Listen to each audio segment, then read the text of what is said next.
ফিডা বলো, সিডনি বলো, ভাতের মতো নাই, সাসি বলো, জেডি বলো, মায়ের মতো নাই। আসলে এটা হচ্ছে একটা প্রচলিত কথা। কথা কিন্তু সত্যি, প্রচলিত কথা তো আর এমনি এমনি আসে নাই। আসলে পিঠা বানাচ্ছি আর মনে মনে ভাবতেছি রাতের জন্য কি রান্না করব, কি খাবো, ভাত রান্না করব না খিচুড়ি করব না রুটি করব। ওরে টেনশন! আরে পিঠা তো পিঠার জায়গায়, কিন্তু খাবার তো চাই অন্য কিছু পেটে। যখনই এটা দেখলাম তখনই ভাবলাম যে না, অন্য কিছু তো লাগবে।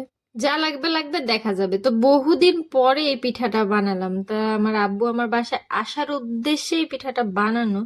আর আরো একটা কাহিনী আছে, সেটা হচ্ছে নারিকেলের যে দাম রে বাউরে বাউ, নারিকেল গাছে যে কি হইছে, নারিকেল গাছে কি হইছে আল্লাহ পাকি জানে, একটা নারিকেলও নাই গাছে। যাজ্ঞা, দুঃখের কথা কই এত আর লাভ নাই। তো পিঠাগুলা কেমন হয়েছে একটু প্লিজ জানেন। গুণ কিন্তু কম নেই, পিঠাগুলা কিন্তু সব আমিই বানাইছি, A to Z, পুর বানানো থেকে শুরু করে সবগুলা পিঠা নিজ হাতে তৈরি করা, নিজ হাতে।